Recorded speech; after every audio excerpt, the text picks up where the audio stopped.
everything we do has been looked through. I was talking to someone today. It's like you scrutinize through a microscope. And I was like, a microscope? You mean an electron microscope?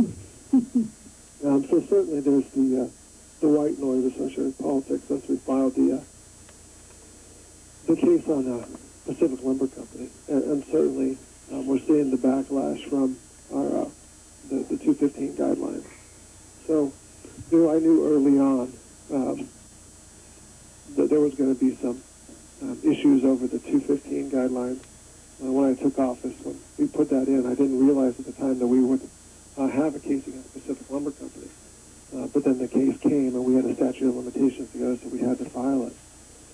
It would have been nice not having to take on that so early in my term.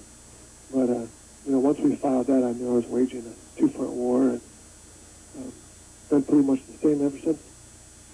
Well, it's incredible what has happened since. So you were the last caller. You are on the air. Is this me? That's you.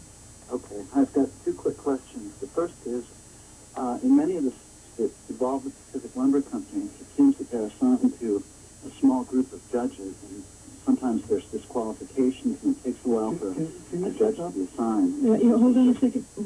You can't hear this one, Paul? Oh, he's just so soft. Yeah. Can you speak clearly and distinctly, please? In many cases involving the Pacific Lumber Company, judges, it takes a while for judges to be assigned, and sometimes they're not from this county. In the suit that you have, the 17200 case against TL, what actions have you taken to ensure that the case is brought before a judge who doesn't have any conflicts? Can you discuss whether or not Judge Reinholdson was assigned or disqualified in the case? And the second question that I have is, what a 17200 action can be brought by private citizens, or it can be brought by the district attorney's office. I'm wondering what the difference is when it's brought by a district attorney's office as opposed to, when private people, like there was a 17200 action filed in the Stafford landslide case, or in Elk River, the Christie Wrigley versus the Pacific Lumber Company case. Those were private. I'm wondering what the difference is between those kinds of 17200 actions and the one that you brought. Those are my two questions. Thank you. Thank you. Okay, we're running out of time, but you've got two questions there, Paul. Did you get them? The first one I didn't get. The second one I did, and that is what's the difference between the private individuals bringing a 17200 case and the district attorney's office doing it. That I can answer pretty easily. First, the biggest difference is who represents the plaintiffs. In that case, it's the district attorney's office, the government, and who gets the remedy. When the private individuals bring a lawsuit, the remedy, if any, goes to those private plaintiffs. When we do it, the remedy goes to the community. So any amount of money that we receive, it doesn't go to our office, it goes to the county general fund. It's returned to the people of Humboldt County. So that's one of the biggest differences. Another difference is because we're a district attorney's office and we represent the people, we're constrained the way a civil plaintiff's attorney wouldn't be, and the way the defendants aren't. Because we can't engage in a whole lot of media hyperbole and stuff like that. We're somewhat limited to, we are limited to public documents with the public record, and we sort of have to sit quietly and let other people do their best to raise hell of a lot ruckus and get ready to go to trial. So there is some significant differences. Also, the remedy that's available, we have different remedies available. Those are the big ones. The first question, I didn't get that. He wondered if a judge had been, I'm not 100% sure, but as I understand it, he wanted to know if there was a judge that had been assigned to your particular case, if Judge, I think he said Reinhold, but I'm not 100% sure. And basically bringing up the point that in many cases involving Pacific Lumber Company in this county, judges have a conflict of interest, and how he's going to handle that, or has that been addressed? Well, Judge Reinholdson was initially given a case, and Judge Reinholdson, I think, is a very, very good judge. He's a very smart judge, and I have a lot of respect for him.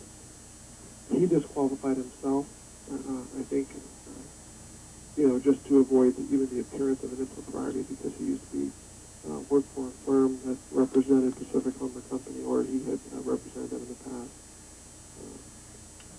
From there, I think we went to Judge Brown disqualified himself.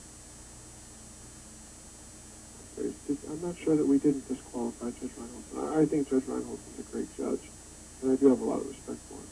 But, as I sit here right now, I can't remember. I know we did a peremptory challenge. We may have peremptory challenged Judge Reinhold. Judge Brown disqualified himself. I know we've been assigned to Judge Cisna, and we just recently had a hearing in front of Judge Wilson. So who ultimately is going to get the case, I don't know. Any chances that it'll be from outside the county? Well, yeah, there are chances. In the past, a lot of the judges have disqualified themselves. I understand that Judge Cisna has disqualified himself from Pacific Lumber Company cases in the past. So it's foreseeable that he may choose to do that in this case. It's a real big, ugly case. It's going to be document intensive. I think that Judge Miles may or may not depend on. We haven't really looked that far. There's a good chance that we'll have local judges, and there's a good chance that we'll have a town judge. Well, that is the end of the show, unfortunately, Paul, because we've gone over the top here. The phones keep ringing. So the phones keep ringing. Definitely, the phones keep ringing. We apologize to those of you who are trying to talk with the district attorney, but we really have run out of time and we cannot extend it. I would like to say thank you to those who called, and I'd like to remind people that we will have the DA on again, probably in a couple of months. And I'd like you to practice coming up with shorter questions so we can get more of them in. And I want to thank you very much, District Attorney Paul Gallegos, for being here with us once again on KMUD. Is there anything you'd like to say in closing? I'll just thank you for the opportunity to speak to people, and thank everyone for calling in. And I guess I should probably say the office number is 445-7411. I certainly make an effort to return calls. If people have questions they want to take, ask me. I'd be happy to do my best to answer them. What's the website? Do you have it off the heart? Is it just on Humboldt County? And then... I don't have the web address, but it's just, if they go to the county website, they can tag into the DA's office website. Yeah. And we're trying to get more stuff out there. We're trying to get the stats on overall filing this year, last year, violent crimes, press releases, news releases, things like that. Great, yeah, and of course, if you are web friendly, you can always Google Humboldt DA and it'll probably pop right up. Right. Well, thank you again very much, Paul Gallegos, and we'll have you back in a couple of months again. Thanks. Hey, so can I say one more thing? Please. A lot of people ask why it's important to go after, white-collar crime or economic crimes. And, I get asked that a lot. Why are you doing this? Why is this important? And, I want the community to understand that the reason why it's important for us to do this is because if we don't, then every honest, law-abiding business person is hurt, because that's a cost that they bear by being honest and law-abiding, that someone that's dishonest and doesn't comply with the law doesn't have to bear. So it's a hidden cost on them doing business, and the only way that law-abiding, honest business people can compete is to try to break the law and deceive people and government as well. So, we owe it to business people. We owe it to small businesses that are really the backbone of this economy here in Humboldt County. And it's the future of this county. And that's why, we do it, and that's why it's so important, and people need to understand that. And certainly, business is important to this economy, and it's important to all of us, because that's how we get the money to do what we're doing, from tax dollars. And tax dollars come from the sale of goods and the production of goods. So we are not anti-business, nor will we ever be, because that would be cutting off our nose to spite our face. What we do want to do is back up the citizens of this community and back up law-abiding, honest business people, so that there isn't a cost on them for doing what's right. Thank you once again. This is Attorney Paul Gallegos. Thank you to Shyla for engineering. And that's it for this visit with the DA. Thank you, Estelle.